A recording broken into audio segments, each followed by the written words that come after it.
And that is where we begin with huge news out of Kansas, which voted to protect the right to an abortion in its state constitution. It was the first state to vote on the issue after the Supreme Court overturned Roe versus Wade. Joining me now, ABC News Political Director Rick Klein. So, Rick, let's talk about what happened in Kansas. And did Republicans expect this high voter turnout, you think? Almost exactly the opposite, Kira. They thought that by putting this primary in the middle of the summer on a ballot, when there isn't a lot of action, normally people wouldn't be paying attention. And in a red state, you'd basically get this done pretty easily and pretty quickly. They never anticipated the way that that liberals and pro-choice activists and the like were able to mobilize around this. They saw a record additional turnout among women, a record turnout generally in the middle of the summer for a primary like this, and just an overwhelming and decisive victory for people that wanted to protect the right to choose that is now enshrined in the state constitution and will continue in Kansas. Of course, it matters so much for states around it. Also,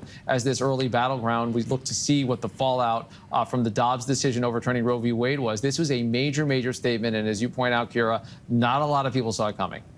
Yeah, and this goes beyond Kansas, right? Let's talk about where else abortion is on the ballot and what should we be watching for now? Yeah, we're looking at about a half a dozen states that are likely to have abortion directly on the ballot. Some very progressive states like California, where it's not really much of an issue. Michigan is one to watch because that's a battleground state where the future of abortion rights has been in doubt. People there are trying to put it on the ballot to enshrine in the state constitution a right to an abortion. That could also be a motivating tool for people on both sides of the aisle. In Colorado, they're looking to essentially do the opposite. It's a right to life group that's looking to make sure that no matter what the Democratic governor would do, that there would not be a right to an abortion enshrined in the law. And then there's dozens of states, maybe every state in a sense, where abortion is almost indirectly on the ballot, Kira, because you have legislatures that are now free to do what they like when it comes to abortion because of the Dobbs ruling. That's the way that it was handled. Essentially, it's thrown to the states, it's thrown to people. That's what happened in Kansas, and you could see that happen in miniature lots of places, and it's going to be a major issue for both sides politically this fall. Can you dive a little deeper into what these results of the vote mean for Democrats as we now head into the midterms? We hear the phrase game changer, or this changes everything, or this is going to get people out to vote. Rarely do you have as quick and as real-time an experiment as we had in the state of Kansas, a state where Democrats have not had a luck in recent years, recent decades at the national level.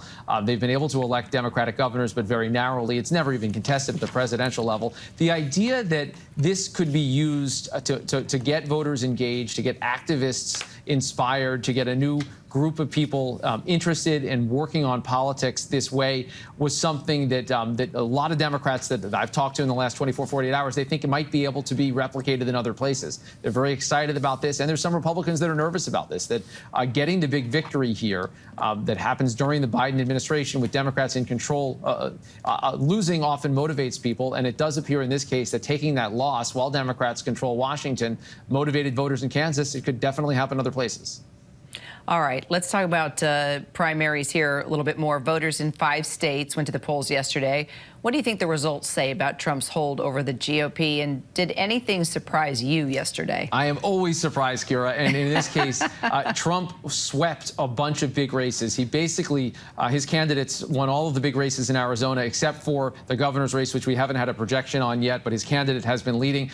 Most of those candidates are supporters of the concept that, the false concept that Joe Biden was not the legitimate president. They've espoused the false claims denying the legitimacy of the last election. I'm also very much struck by what happened in Michigan, because you had one of only 10 Republican House members to vote for Trump's impeachment. Peter Meyer, a brand new freshman lawmaker who one of his first votes was to impeach a president of his own party.